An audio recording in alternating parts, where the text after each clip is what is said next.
Mon invité aujourd'hui a un parcours atypique. Commencé une carrière au niveau sportif, puis après ça dans les médias, où il est encore très présent et apprécié.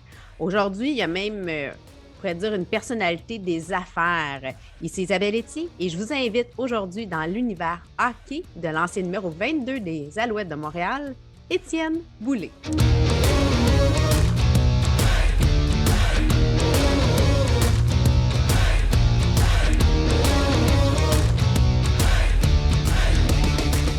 Ben, Étienne, bienvenue sur Femmes d'Hockey. Merci de l'invitation. Très content d'être ici. On est heureux de te recevoir. On est dans une période où le football est présent à Montréal en espérant se rendre jusqu'à la Coupe Grey cette année. En tout cas, une belle équipe. Toi, tu en as eu 3 Coupes Grey dans ta carrière? Oui, deux avec Montréal, puis une en fin de carrière chez l'ennemi à Toronto.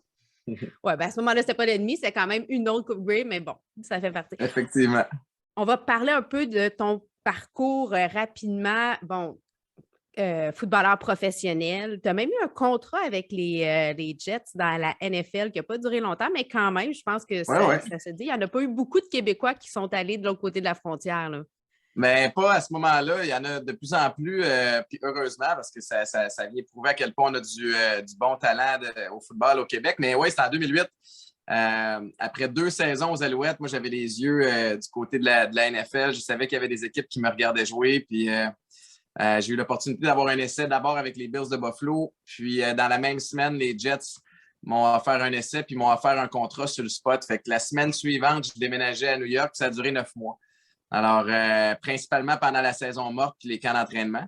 Mais c'était une belle expérience, oui. Toute une expérience. Mais tu étais déjà allé du côté des États-Unis parce que tu as fait comme ton prep school puis ton université là-bas. Tu as même eu un full scholarship. Excusez-moi l'anglicisme, mais c'est comme ça. Quand tu as pris ta retraite en 2013, tu voulais aller dans les communications, ce que tu as fait, ce que tu fais encore maintenant. Tu co-animes une émission à la radio, tu es un peu partout. Tu es même un homme d'affaires avec tes produits atypiques qui n'arrêtent pas de bloomer partout, des nouvelles saveurs. Un livre conférencier. Tu as même ton podcast, Chiller chez les Boulets. Oui, écoute, je manque pas de projet. Un gars de projet, un gars d'action et papa, en plus de 3 enfants de toi, plus Aiden, ça en fait 4 total, là, même si ton garçon est aux États-Unis avec sa maman, ça en fait quand même, moi, je considère que tu es un papa de 4.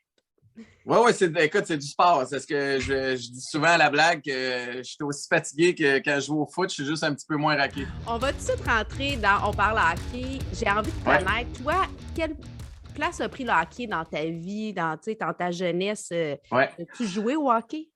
Moi, je n'ai pas joué au hockey dans une équipe organisée. Par contre, je tripais. J'étais un petit sportif, évidemment, en grandissant. Nous autres, on n'avait pas beaucoup de sous pour payer tout l'équipement de hockey, les frais d'inscription et tout ce qui vient avec. C'était la beauté du foot, c'est que souvent, c'est lié à une école. Puis, tu paies ton frais au début de l'année, puis tout ton équipement est emprunté. Ceci étant dit, j'avais des patins, puis j'avais mon bâton, puis je me souviens très bien qu'au primaire, je finissais l'école, puis là, je m'en allais patiner la patinoire du coin. Puis là, des fois, je passais, juste le temps de revenir à la maison, souper, puis je repartais une autre heure. Fait que ça, j'avais du gros fun à jouer au hockey avec les gens du quartier. Mais je peux pas dire que j'avais... En fait, c'est comme si la table avait été mise dès le début par mes parents de dire c'est pas vers ça qu'on va te pousser. Comme ça sera pas possible. Fait que j'ai commencé à regarder d'autres choses. Puis à un moment donné, j'ai eu la piqûre pour le football. Puis c'est là, on a vu ton parcours. Tu joues encore un peu au hockey, hockey bottine, comme tu dis, hockey hommes, mais tu joues aussi quelquefois pour le plaisir, pour les causes avec les chums. Oui, ça remonte à loin parce que les derniers événements que j'ai faits, c'était avec mes amis Steve Bégin, Francis Bouillon. Puis là, on va te dire une affaire, c'est là que tu réalises que t'es pas dans la même. Tu sais, ça bien beau être pour une belle cause. À un moment donné, il faut que tu aies du plaisir aussi. Fait que c'était le bout qui manquait, mais non, je m'implique encore. Puis je joue à la maison, dans la rue. J'ai un beau fils de 13 ans qui est un joueur de hockey. Fait que des fois, je joue avec lui un petit peu pour m'amuser. C'est vraiment juste pour le fun. Bien, justement, tu parles des dunes. bon, son papa, c'est Guillaume Latendresse. Ouais, Toi, tu es son beau-papa. Moi, je dis tout le temps que quand tu as un beau-fils ou une belle-fille, tu ne seras jamais son parent, mais ça va toujours être ton enfant. Donc, tu en prends soin comme si c'était le tien. exact. Est-ce que tu te permets certains conseils, pas techniques hockey, bien entendu, ça, son père peut s'en occuper, mais de faire des parallèles, toi, en tant que ton parcours sportif, de pouvoir l'accompagner dans ça? Ben oui, 100%. Puis, tu sais, Eden et moi, on passe beaucoup, beaucoup de temps ensemble. Puis il y a une super relation avec son père. Puis son père et moi, on s'entend vraiment bien aussi. Fait que ça vient faciliter tout ça. Mais c'est évident que je ne peux pas l'aider au niveau technique au hockey. C'est plus lui qui m'en montre. Mais tu sais, au niveau du mindset, au niveau de l'approche, au niveau de la préparation, moi, ce que j'ai réussi à faire dans la vie avec le foot et avec tout le reste, ça part pas d'un talent surnaturel. Tu sais, ça part d'un effort acharné puis d'un bon mindset, puis de ne pas se laisser abattre, puis d'être capable de trouver des solutions à des obstacles. Puis ça, c'est quelque chose que je sais que je suis capable d'y enseigner. Fait que cette relation-là est bien, bien spéciale avec lui. Mais tu sais, je ne m'avancerai pas sur toutes les technicalités du hockey parce que là, ça ne serait pas crédible. Ben, en fait, il y a déjà Guillaume qui peut faire ça, puis c'est très correct. Exactement, c'est ça. Il D'ailleurs, est il est mieux équipé de l'autre nommé part. sur le comité consultatif pour aider le premier ministre à revoir la façon de gérer le hockey au Québec. Fait qu'on va laisser ça à Ouais. Guillaume. Exact. Puis Guillaume est vraiment bon. Je vais lui lancer des Oui. fleurs pendant que je suis ici, mais Guillaume, il est super bon. C'est pas le genre de père qui pousse son gars vers le hockey puis qui est super axé vers la performance. Il veut vraiment que son fils s'amuse, qu'il ne ressente pas de pression d'avoir un Latendresse dans le dos comme lui, comme son père. Fait que c'est une belle acquisition pour ce comité-là, d'ailleurs, dont tu fais mention là, d'ajouter Guillaume là-dessus parce qu'il comprend la game jeunesse beaucoup. Oui, j'ai eu plusieurs discussions avec lui, puis je suis d'accord avec toi. Il y a vraiment une vision de ramener le plaisir, de garder les Ouais, jeunes, de les laisser se développer à leur rythme aussi. Je pense qu'on est ouais. plusieurs à penser ça, de dire, écoutez, il faut arrêter là, de pousser, puis d'être dans l'excellence à tout prix. L'excellence va venir si les jeunes ont du plaisir, puis si on Puis, leur apprend. je vais ajouter une autre nuance aussi je ne veux pas dire qui me dérange, mais on est dans une période où on se spécialise à un âge qui est de plus en plus jeune. Fait que les enfants vont avoir 4-5 ans, commencer à chausser les patins pour la première fois, et ça va être tunnel vision, hockey, hockey, hockey, hockey, hockey. Que ça, ils ne découvriront pas d'autres sports, puis que ce soit le foot, le basket, peu importe, ou une autre activité qui peut être une activité culturelle qui pourrait leur ouvrir l'éventail sur d'autres passions, qui pourrait même les aider avec le hockey. Fait qu'ils vont tellement être spécialisés, ils vont arriver à 16-17 ans écœurés de Mhm. faire ça, ou peut-être pas écœurés, mais n'ayant rien connu d'autre. Puis ça, en soi, c'est triste. Ah, ben, je suis d'accord avec toi. Tu sais, faisons un parallèle avec Alexis Lafrenière. Alexis Lafrenière, Ouais. l'été, jouait au baseball. Il faisait Ben jamais oui, de c'est ça. hockey.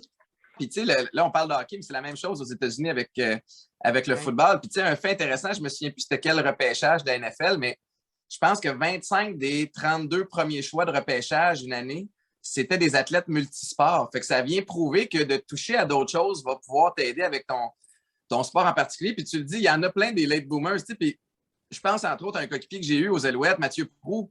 Mathieu Proulx Oui, qui a été un super joueur de football, maintenant un analyste extraordinaire, un oui, super bon vulgarisateur de la game. Mais Mathieu a commencé à jouer au foot à 19 ans. Tu tu as sais, raison. il a pas été, il s'est pas spécialisé à 7 ans, tu sais, puis il faisait des camps d'entraînement puis des camps de perfectionnement. À ce temps, c'est la folie autour de ça. Tu sais, je regarde juste avec Eden la panoplie de demandes qu'on reçoit de l'inscrire à des camps de perfectionnement, du power skating par-ci, des tabarouettes, à un moment donné, ça finit plus, tu sais. Ah non, Si le kid le demande, fine. Tu sais, c'est ça, là, il n'y a aucun problème. Tu sais, si le kid en demande puis il en mange, mais l'enjeu, des fois, des fois, ça vient d'en haut, ça vient des parents, tu sais. oui, C'est là que ça devient plate. effectivement. Bon, je n'ai pas le choix de faire un parallèle avec Carey Price. Bon, chacun a son histoire. Tu as la tienne, Ouais. il a la sienne, bien entendu. Euh, bon, ça va faire bientôt 5 ans que tu as réussi à atténuer tes démons, comme tu Ouais, dis ouais. souvent. Euh, Moi, j'aimerais ça savoir quel serait le message que tu voudrais envoyer aux gens qui aident quelqu'un qui vit avec ces démons-là? Parce qu'on parle souvent de la personne, mais Ouais. comment on agit? Est-ce qu'il y a des fais surtout pas ça ou fais telle chose? Quel serait le conseil pour aider quelqu'un qui vit des moments comme ça? Je pense que c'est la chose la plus difficile de vouloir aider quelqu'un qui est aux prises avec des enjeux de santé mentale pour la raison suivante, c'est que tu ne peux pas faire le chemin pour cette personne-là. Alors, essayer d'aider quelqu'un, par exemple, qui n'est pas prêt à s'aider, tu vas te rendre malade, puis ça ne rendra pas service à cette personne-là. Puis c'est drôle, j'ai eu cette discussion-là souvent, puis Maïka, qui m'a épaulé dans tout ça, puis qui a été là dans les bons et les moins bons moments, se fait poser la question beaucoup, mais c'est qu'à un moment donné, il faut que tu prennes soin de toi. Fait que tu peux te rendre disponible pour la personne, lui présenter les outils. Après ça, c'est à elle ou à lui d'aller les chercher, mais tu ne peux pas le faire pour lui ou pour elle, encore une fois, sinon ça va te rendre fou, puis tu vas te brûler, puis c'est toi qui vas finir par devenir malade. Fait que c'est drôle parce que souvent, j'appelle ça la technique Jean-Marie Lapointe. Je t'explique pourquoi. C'est que un de mes amis, Alexandre Doré, qui était mon ami d'enfance, qui est devenu un partenaire d'entraînement, qui est devenu mon entraîneur, qui est maintenant le parrain de ma fille, Alex était, comme tout le monde autour de moi, à l'envers de me voir me sacrer des volets comme ça, puis m'auto-détruire. Mais lui, il n'est pas dépendant, il n'est pas toxicomane, fait il n'est pas alcoolique. Fait il a communiqué avec Jean-Marie Lapointe, qu'il connaissait, puis Jean-Marie a voulu me tendre la main. Puis, évidemment, comme toute personne qui refuse d'admettre ses problèmes, ben, je dis, écoute, non merci, écoute, je vais bien. Puis il m'a juste dit, écoute, je te crois pas. J'entends dire que tu vas pas bien, puis il dit, sache que le jour où tu seras prêt, tu me feras signe, je vais être là. Fait que juste de se rendre disponible avec un certain détachement, de pas trop t'investir, de pas trop t'engager, puis c'est facile à dire, et puis c'est pas facile à faire, surtout quand c'est un proche ou c'est quelqu'un que t'aimes, un enfant, un parent, peu importe. Mais c'est vraiment ça, je pense, la formule, puis c'est une formule de thérapeute. Il y a une raison pour laquelle les thérapeutes, les psychologues sont capables de faire ce qu'ils font. C'est-à-dire qu'à un moment donné, ils sont capables d'émotivement de créer une espèce de séparation. Mais c'est pas facile. Mais c'est un beau conseil. Dans le fond, ce n'est pas ton problème. Non, il ne faut pas que ça le devienne. C'est ça. Il faut que tu laisses, puis il faut que tu accueilles l'autre personne à travers ses difficultés, puis d'aller. Un bon conseil, bien merci. Je te donne l'occasion de jouer, de rencontrer un joueur ou une joueuse de hockey, du passé, du présent ou du futur. Ça serait qui puis pourquoi? Oh boy, quelle bonne question. C'est drôle parce que c'est une question un peu où même au football, j'aurais de la difficulté à répondre à ça. J'ai toujours été un fan de sport, de hockey puis de foot. Mais moi, les plus grands, mes idoles à moi, quand j'étais au secondaire, c'était des joueurs du cégep. Quand j'étais au cégep, c'était des joueurs universitaires parce que c'était des joueurs que j'arrivais à croiser à l'entraînement hors saison. Puis, j'étais capable de voir un peu leur attitude avec les gens autour d'eux, leur éthique de travail, la façon de s'alimenter de un. Puis là, j'allais piger des petites parcelles ici et là, puis j'ajustais ça, je créais ma formule à moi. Dans les joueurs de hockey, j'ai des bons amis. Steve Bégin, c'en est un que je suis fier de côtoyer parce que je m'identifie à Steve.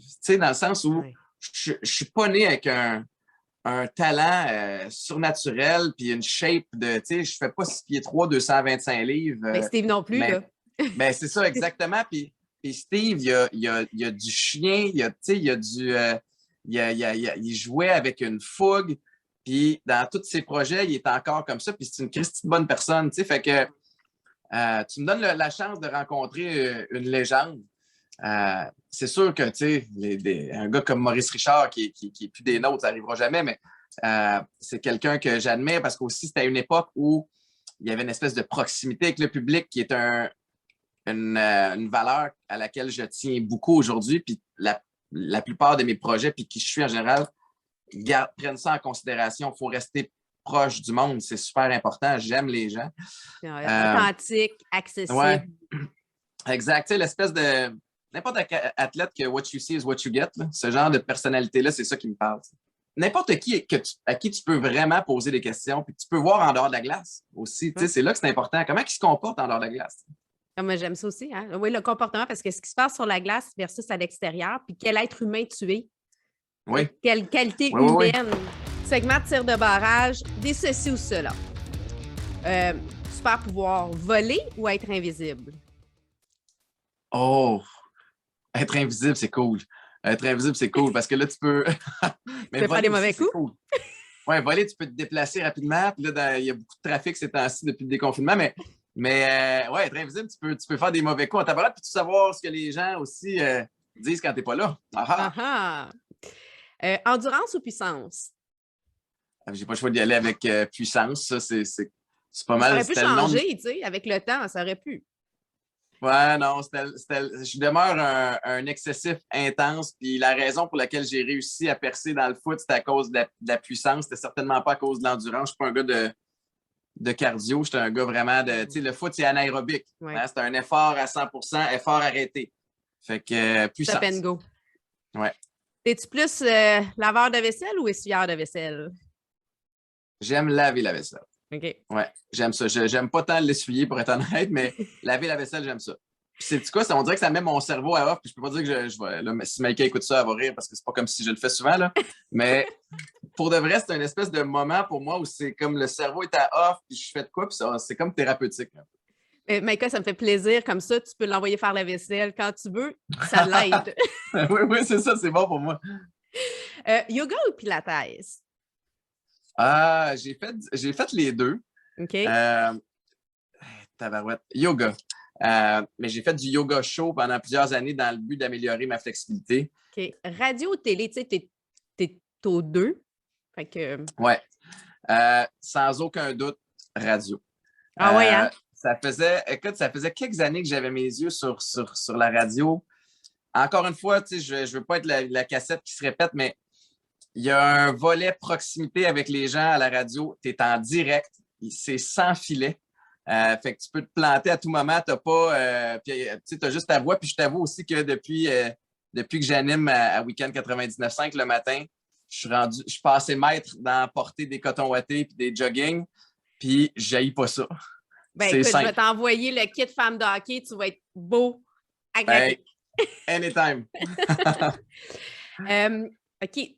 Tu es un gars de rigueur, d'intensité, puis aussi d'authenticité. Fait que si je te dis authenticité ou rigueur, ça serait lequel des deux?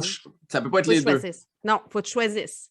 Ça sera toujours authenticité, d'abord. Je pense que ça part de là, puis sans ça, c'est comme si la formule, la chaîne va débarquer. Tu sais, ça ne fonctionnera pas. OK. Ouais. Ben, bonne réponse. Maintenant, roi ou brodeur? Roi ou brodeur? Oh, tabarouette. Uh-huh. Oh, shit, j'ai pas le choix. Je pense que j'ai pas le choix d'y aller avec Patrick Roy. Parce que c'est ma génération. J'ai grandi, là, je suis né en 83. Ouais, Patrick Roy. Mais tabarouette que brodeur aussi. En tout cas, ouais, c'est dur, ça, c'est très dur. C'est deux grands gardiens qui ont pas du tout le même style sur la glace, pas la même personnalité. J'étais début ado, là, le clin d'œil. Tu comprends à quel point ça motive. Je pense que je devais avoir 12-13 ans. Là. Écoute, le clin d'œil, c'était fou raide. Après ça, l'entrevue avec son anglais tout croche où il dit I can't hear him, I have my Stanley Cup rings plug in my ears. Hey, moi, Fait que. Je me rappelais pas de ça, c'était écœurant. Ah non, c'était écœurant, ça, là. C'était un des meilleurs comebacks ever. C'est super. J'aime ça. Femme d'hockey, on aime ça, mettre en valeur les femmes. Donc, place aux femmes.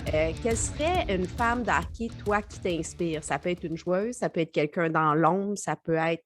Peu importe. C'est toi qui décides quelle est la femme d'hockey qui t'inspire. Je suis un grand fan de Marie-Philippe Poulain. Puis du reste de l'équipe aussi, tu sais, Mélodie Daou, là, qui a connu tout un tournoi aussi dernièrement. Je trouve qu'on a. Puis, tu sais, je suis papa de 2 petites filles, là. Puis je trouve qu'on a des maudits beaux modèles féminins pour inspirer nos jeunes filles et nos jeunes garçons aussi, pour être honnête. Je dirais que Marie-Philippe Poulain, peut-être d'une autre génération. J'ai eu la chance de côtoyer Manon Réaume sur une émission de télé. Tu sais, Manon qui a vraiment pavé la voie pour les gardiennes de but. Puis tu regardes juste en début de semaine, Kim Saint-Pierre qui a été intronisée au Panthéon au Temple de la renommée du hockey.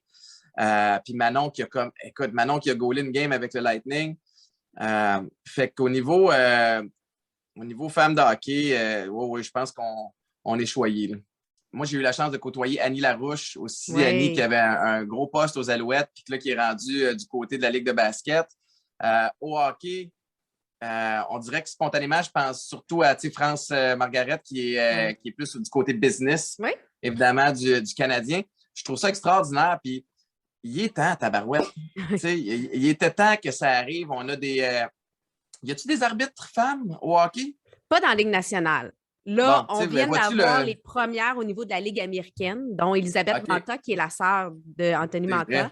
C'est vrai, La on en a parlé dans les première médias. québécoise, mais il y a 10 filles qui ont été nommées pour être arbitres au niveau de la Ligue américaine. Oui, bon, c'est ça. Ben, vois-tu, ça progresse, puis on n'est pas encore rendu où ce qu'il faut que ça soit, mais au moins, c'est un pas dans la bonne direction. Je suis un éternel optimiste, puis je trouve que ça va bien. Puis tu regardes du côté du football, on en a là, des femmes sur le terrain pour arbitrer. Le basketball est un bel exemple à plusieurs niveaux, d'être capable d'adapter, en fait aussi d'amener la popularité d'une game au niveau international. Là, mais effectivement, il faut être capable de s'inspirer de d'autres sports puis de briser les barrières. Puis je pense qu'on avance. Puis tu sais, plus ça va aussi, puis là, je ne veux pas faire de l'âgisme, loin de là.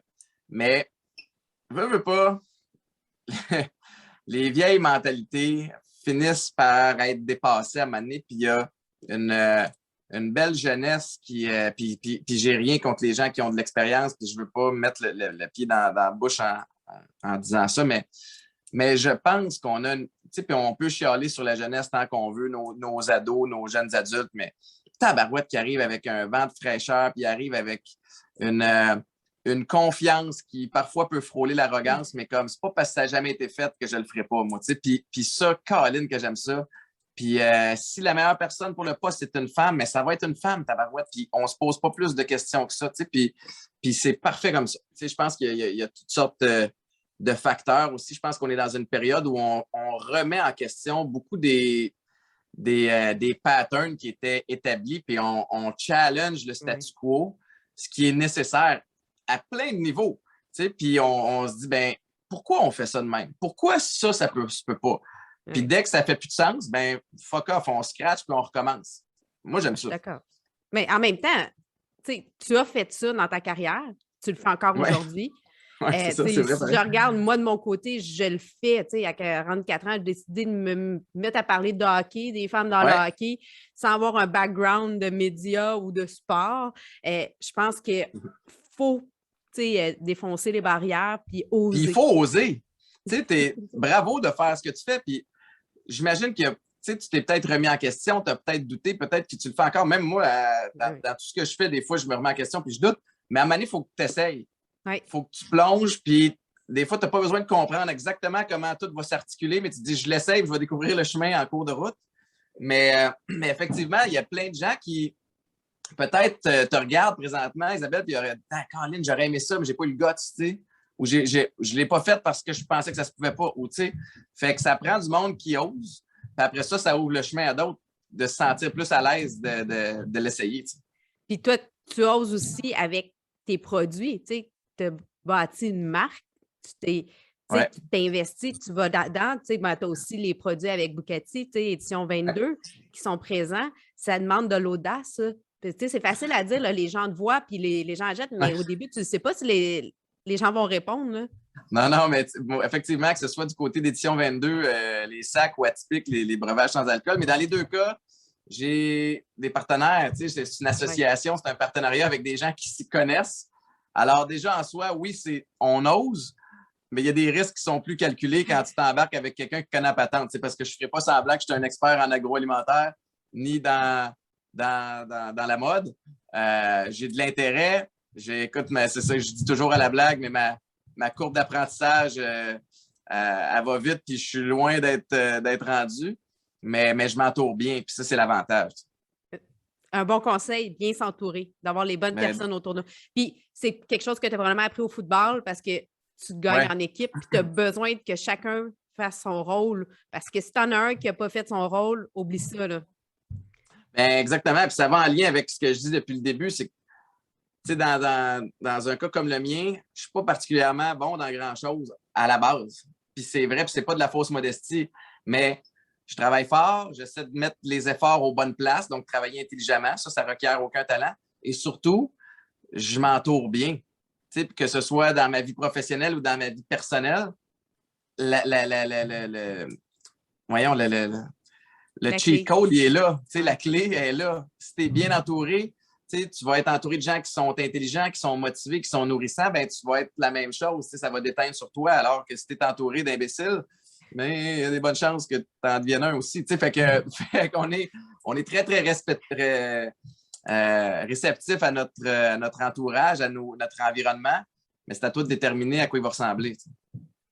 Le hockey, c'est un jeu de passe sur la palette. Donc, quel a été le moment où la personne qui t'a fait une passe sur la palette qui a fait un changement dans ta carrière ou dans ta vie?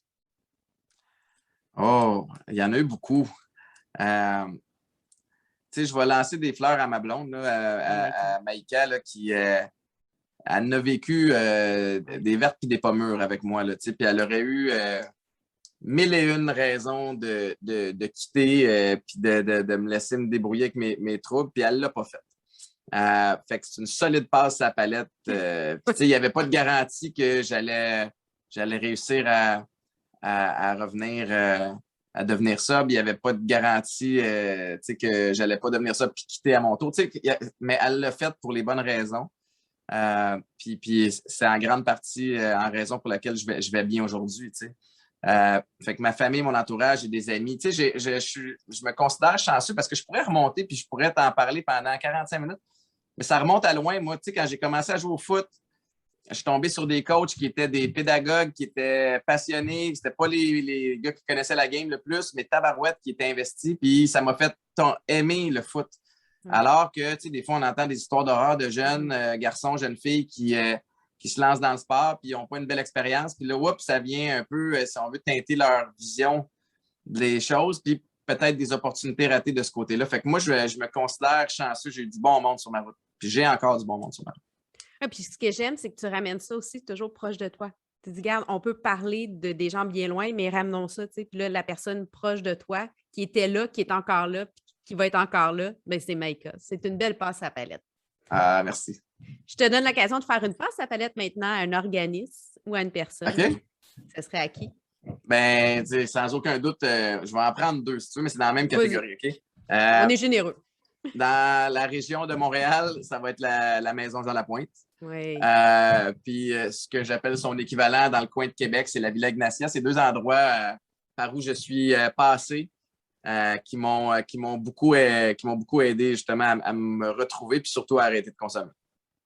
C'est deux belles passes à palette. On a les endroits là, qu'on marque en bas, là, puis je n'ai pas appelé si vous avez besoin d'aide. Ouais, si vous avez quelqu'un dans votre entourage qui a besoin d'aide, appelez, ils vont vous répondre, puis ils vont vous donner des outils, à tout de moins des pistes de solutions pour vous aider. Exactement. Écoute vestiaire. Ce qui se passe dans le vestiaire, ben, ça reste pas dans le vestiaire à Femme de hockey. On aime ça avoir des petites anecdotes, des Okay. histoires. Hein? C'est comme, bon, c'est le temps que tu nous racontes une histoire inédite que tu as envie de nous partager. Ça peut être en rapport avec le hockey, ça peut être avec une personne de hockey, mais ça peut être aussi football. Moi, je suis bien d'adon, ça ne me dérange pas. Oh boy, écoute, j'ai des anecdotes à n'en plus finir, mais... Racontable quand même. Là. Ouais, c'est ça, j'essaie de... ça spinne dans ma tête, j'essaie de faire le tri, ça se dit-tu, ça se dit pas. Moi, j'ai l'avantage d'avoir joué mon foot professionnel quand les réseaux sociaux commençaient. Puis pour te donner une idée, les téléphones les plus populaires quand je jouais, c'était le BlackBerry. Tu sais, iPhone commençait. Ce qui veut dire que la qualité des photos et des vidéos puis de la publication instantanée, c'était pas encore arrivé. Fait que je pense que je me suis évité beaucoup de troubles sur la route, entre autres, à mettre les pieds d'un plat dans un pitre état. Je pense que ce genre de comportement-là aujourd'hui, je pense que le Québec serait au courant bien plus tôt que je suis un kid de party. Ceci étant dit, je garde vraiment des beaux souvenirs, mais ce que je peux te dire, c'est que j'ai failli rater l'avion après avoir joué la Coupe Grey 2006 parce que on jouait à Winnipeg contre Vancouver, on a perdu. Puis, évidemment, après ça, on est sorti. Puis, quand je me suis réveillé à l'hôtel dans un état lamentable, avec la tête qui voulait m'arracher, j'ai réalisé que l'avion partait dans genre 37 minutes. Non. Fait que là, j'ai tout pacté mon stock. En tout cas, j'ai tout lancé dans un sac, puis je suis parti à la course. Et ils ont retenu l'avion pour le petit boulet qui arrivait en trompe. Évidemment, ben, la sécurité puis tout ça, c'était moins compliqué dans le temps de passer Oui, tout ça. Mais ceci étant dit, quand je suis rentré dans l'avion, la chemise mal boutonnée, la cravate là, je sens le fond de tonne et je suis passé devant Robert Whittenhall, Bob Whittenhall qui était le propriétaire de l'équipe, Jim Pop, Larry Smith, tous les dirigeants qui étaient là, qui m'attendaient depuis 15 minutes puis qui sont écœurés. Ils sont pas de bonne humeur, ils ont perdu la game. Non, c'est ça. Puis moi, je suis la petite recrue qui a fait attendre tout le monde. Je me sentais pas gros dans mes shorts. Puis en plus, quand je suis arrivé, j'avais un appel de l'hôtel qui était comme « Monsieur Boulay, vous avez laissé tellement de stock. » Fait qu'il a fallu que je fasse shipper le reste du stock. C'était pas glorieux. Ce qu'on appelle un walk of shame. Là. Walk of shame, certain, oui. Et hein, j'imagine que c'est ça, quand tu perds rendu si près du but, la déception. Ah oui. C'est comme. Oui, vraiment. Puis après ça, c'est de choisir ce que tu fais avec. Puis bon, comment qu'on s'ajuste? Qu'est-ce que j'aurais pu faire de mieux sans que ça te rende fou? Mais il faut que ça se transforme rapidement en motivation pour l'année suivante. C'est pas toujours facile. T'sais. Écoute, Étienne, on va espérer que cette année soit une bonne année pour nos Alouettes. On va le savoir assez rapidement. Mais merci beaucoup d'être venu nous parler et de nous partager un peu plus ton univers hockey, qu'on apprenne à connaître différemment à travers le balado Femmes d'hockey. Merci infiniment de l'invitation. Bon succès. Merci.